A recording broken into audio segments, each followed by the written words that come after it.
What's going on, dudes? Jason here with some kill confirmed on Raid using the MP7. And this is my first Black Ops 2 gameplay for you guys. It was really the first game, I think, after I could create a class. And my kill streaks, man, you see I only have UAV there.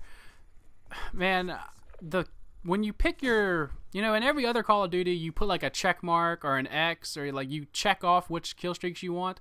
In this game, you like click on it and it turns orange, and like that's how you select it. And you have like either way it goes. I was confused when I first did it. I thought that I had the UAV, the Hellstorm missile. No, not the Hellstorm missile. The Hunter Killer drone and the Dragonfire selected. But it turns out I only had UAV selected, which actually turned out to work in my team's favor. But I'm sure the other team was hating me with the UAV spam, so I just had to make that note there.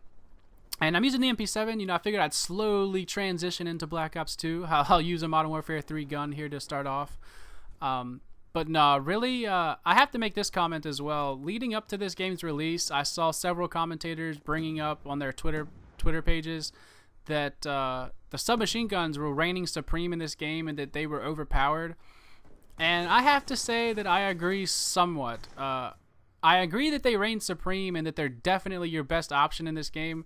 But I honestly don't think that it's a weapon balance problem. Like, I think the weapons are fine. Like, I think the assault rifles are decent. They are good. They kill 3 and 4 bullets.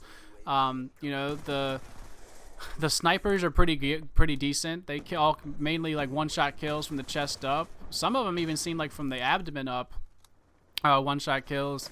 The light machine guns are decent. Like, I really don't think it's a gun balance problem. I just think that the way that the maps are structured, it just lends itself to submachine gun gameplay.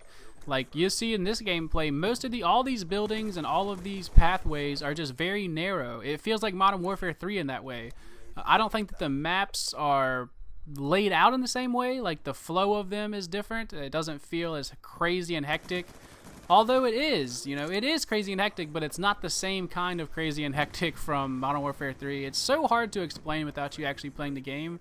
But the main gist that I'm trying to get here is that everything is so close quarters that the fire rate of the submachine guns are just gonna, they're gonna beat other guns in those situations. And they should, a submachine gun should be a good close range weapon. But there are like 3 or 4 maps that I played tonight that were fairly like long range maps that have long, sightways that assault rifles or snipers would be better than a submachine gun. And that's when you break out your assault rifles. But as of right now, I'd say about 65 to 70% of these maps are, lend themselves to submachine gun gameplay. And that's just my take on it. Other people are gonna say that the submachine guns need to be nerfed. And but I don't think so. I think if you had some different structured maps, then it wouldn't be that. You wouldn't need that nerf. But so maybe some of the DLC packs will have some longer range, bigger maps. But we'll see. And the time to kill in this game definitely feels like Modern Warfare 3. I heard a lot of people saying, and I was reading that it was a mix between Black Ops 1 and Modern Warfare 3. But to me, that's not true at all. Honestly, like, I hate to be the one that, like, I'm not trying to complain. I'm just, giving my honest opinion for people that maybe don't have this game yet, or maybe they're thinking the same things but don't want to say it.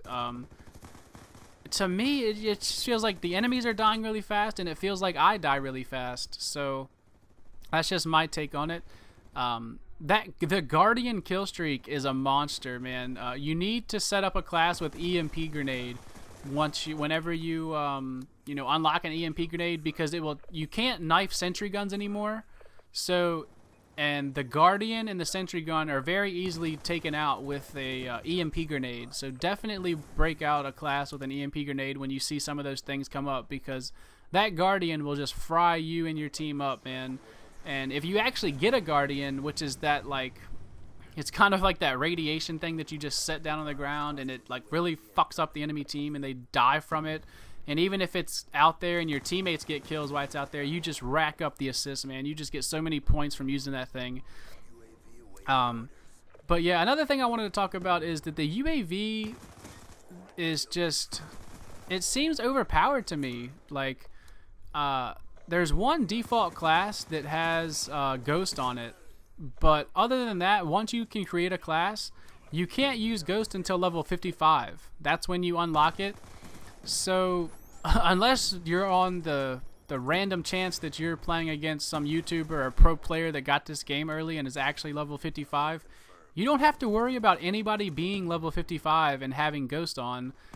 And on top of that, you don't have any high kill streaks unlocked yet because you just got the game.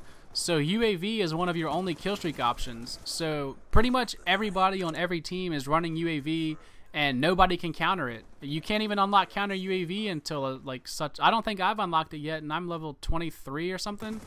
So it'll take about a week or so, a couple weeks before a lot of people start getting up to that max level, and then that problem will probably fix itself. Maybe some people will start running counter UAV, or people will stay at level 55 and use Ghost.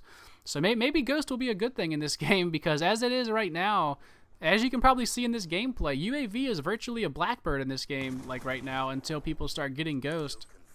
So, I'm really not trying to harp on this game. The way that I'm talking right now, it's making it sound like this game is awful, but I've actually been having a great time. I'm still working out what I want on my classes, what kind of setups I want to run, and I pretty much had an awesome time tonight playing this game. It was definitely a breath of fresh air.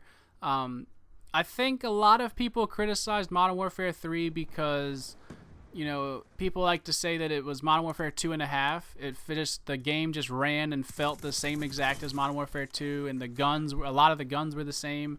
But I don't think you can say that for Black Ops 2. It's definitely a completely different game and a completely different feel from the original Black Ops. So, I commend Treyarch for that, because it's easy when a game had that much success. Like Black Ops was the highest selling Call of Duty, obviously Modern Warfare 3 outsold it for total sales, but at the time that Black Ops was the game that we were playing, it was the highest selling Call of Duty. Everybody has praised Black Ops as maybe the best Call of Duty ever, up there with Call of Duty 4. And so it would have been very easy for them to just make a sequel to that, have some of the same guns, some of the same kill streaks, keep it back in the Cold War era. But they definitely, challenged themselves when they made this game, and I commend them for that. And I'm actually having a great time with this game. And I can't wait to actually learn the maps and learn what weapons I like and unlock all the attachments. That's another thing. Like, it's very hard to judge this game because I haven't even leveled up halfway through my first, time going through the ranks. So it's hard we don't know what the best guns are. We don't know what the best perks are. Nothing. We don't really know much about this game at all. But I'm sure we will learn everything in the next day or so, and then all the overpowered stuff will be exposed. But yeah, so I hope you guys enjoyed this gameplay. I hope I didn't sound like I was complaining, because I really wasn't trying to do that. I was just trying to point out some things that I noticed tonight in the game. And yeah, so I can't wait to wake up tomorrow and start playing this game again. And I will talk to you guys later. Y'all have a good night or a good day or whatever it is when you're watching this game. And again, in the theater mode, you don't get to see the final kill cam. Final score for me was 34-6 with 32 confirms and 2 denies. So there you go. The leaderboards, the leaderboards right here on the or the scoreboard, I guess you could say, is definitely better than Modern Warfare 3, where it actually shows how many people confirmed and denied tags and stuff like that. So I'll talk to you guys later. Y'all have a good night.